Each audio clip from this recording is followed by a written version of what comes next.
कति डिग्री छ आज त चिसो छ त रेडबुल खाएर डाँडा चढिन्छ आज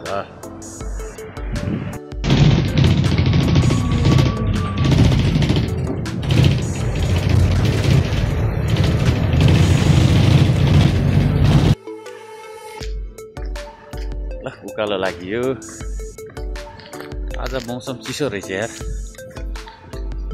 घाम लाउने छाटकाटै छैन आज त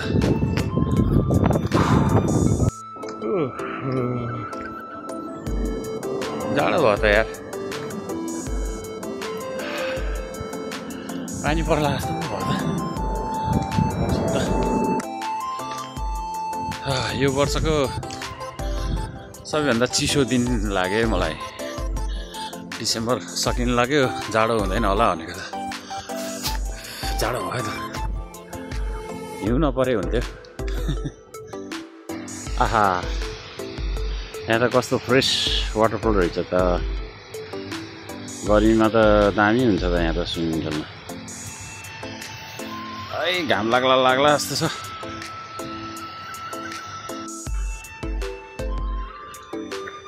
क्याम्प साइट रहेछ एकदिन यहाँ क्याम्पिङ बस्न आउनुपर्छ राम्रो रहेछ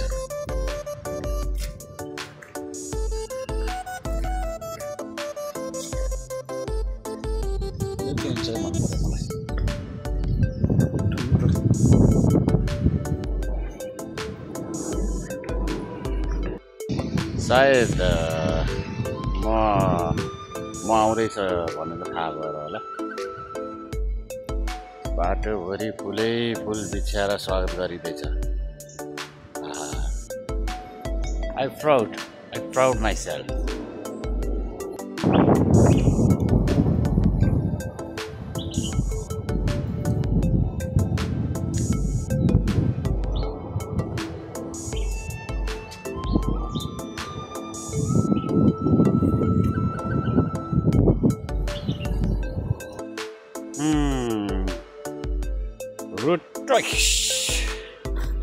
यहाँ भनेको त 6.8 किलोमिटर रहेछ त लगभग 2.5 घन्टा लाग्दो रहेछ गई हेरौँ भनेको झ्याउला यता जानु पर्यो यता कति छ जाडो भयो क्या अरूभन्दा पनि होपुई रिजर्भोयर 600 मिटर रहेछ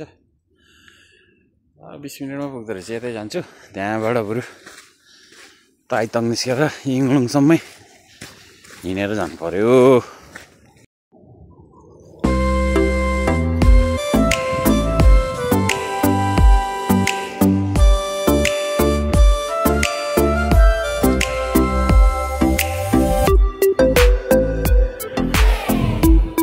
यस्ता जब पात देखाएर धोतीहरूले मोहब्बते भन्ने फिल्म सुपर डुपर हिट बनाइदियो हाम्रो पनि अब भाइरल हुन्छ कि मोहब्बते ओहो यो त नाम चाहिँ बिर्सियो खानु हुने जस्तो लाग्यो हामीले नेपालमा सानसानोमा खाएको हो जस्तो लाग्यो के हो नाम चाहिँ याद छैन पाक्न पनि पाकेको छैन खाएको जस्तो लाग्यो के रहेछ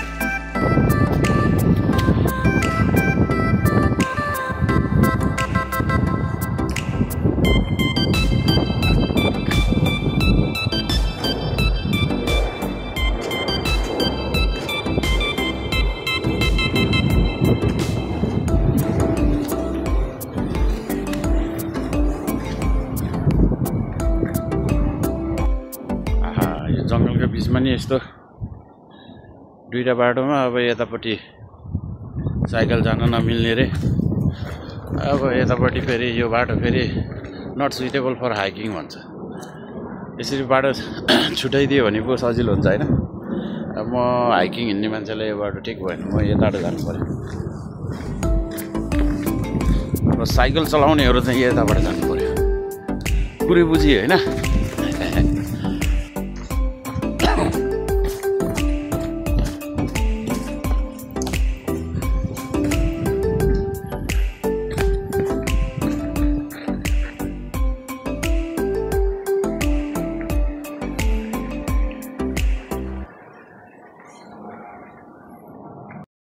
ल फाइनली जङ्गल सकिएर मेन रोडमा आइयो।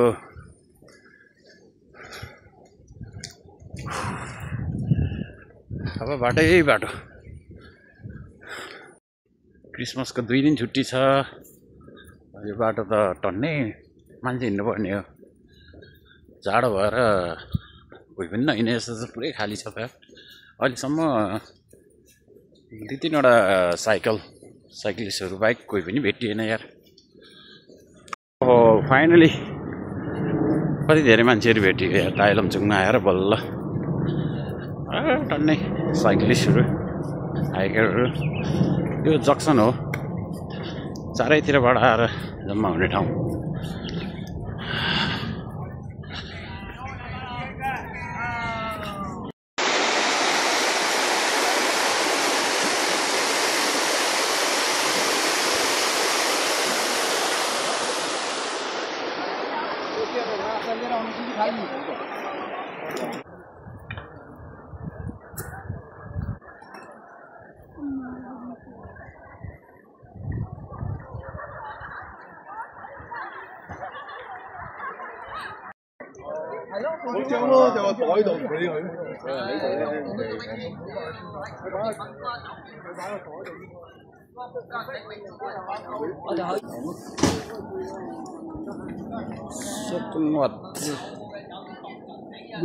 साढे 2 घन्टा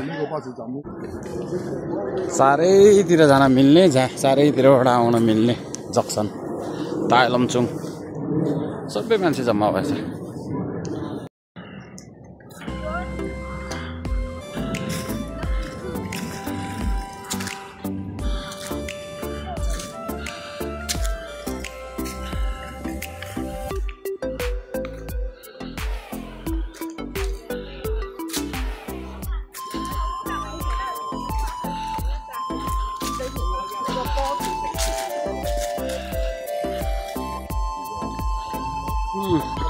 रेड लिप्स खासै रेड त भएर हुन्छ, कति झरिसकेको पुरै रातो हुन्थ्यो त।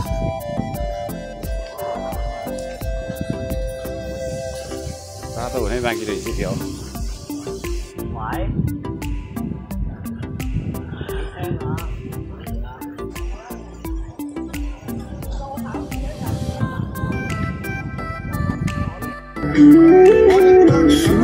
कोठामा कति दही जस्तो गाजा सम्झना।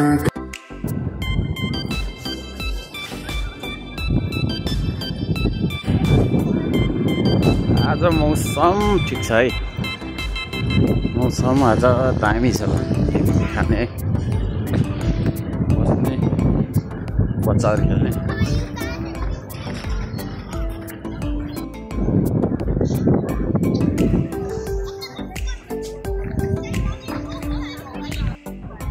आज चाहिँ क्लियर देखिएर रहेछ सबैलाई।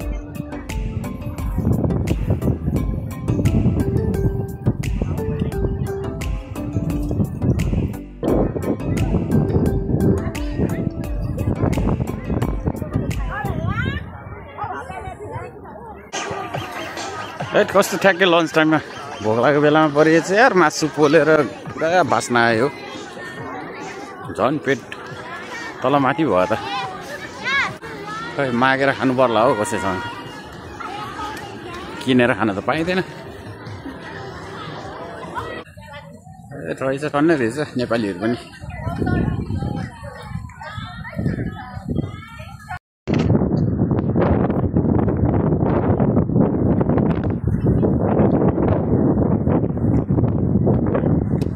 ल रेड लिप्स हेर्न जानेहरूको लागि स्पेसल बस एक स्टेसन यता माथि आएछ।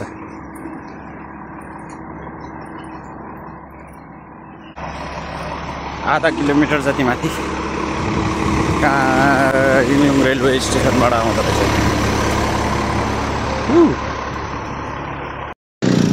अनि रुखभरि के फलेछ हौ यस्तो यार। लाइट पो छ होला त यहाँभित्रमा, राति बल्छ होला।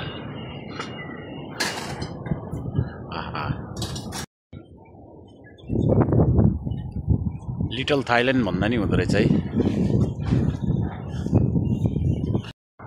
यहाँ वाटरमेलनको रुख त छैन, भुइँमा चाहिँ वाटरमेलन झरिरहेछ। कहाँबाट झऱ्यो? सुन्तलाको रुख चाहिँ रहेछ, सुन्तला चाहिँ रहेछ कि सुन्तलाको रुखबाट वाटरमेलन झऱ्यो? सुन्तलाको रुखमा वाटरमेलन फले जस्तो लाग्यो। ड्रममै अनार दाना पाके रहेछ यार, टिप्न नमिल्ने। अब जताततै जाम हुन थाल्यो। अब सडक विस्तारको लागि खोलामाथिबाटै हाइवे बनाउनु थाल्यो। तलबाट खोला, माथिबाट बाटो, सकिगयो।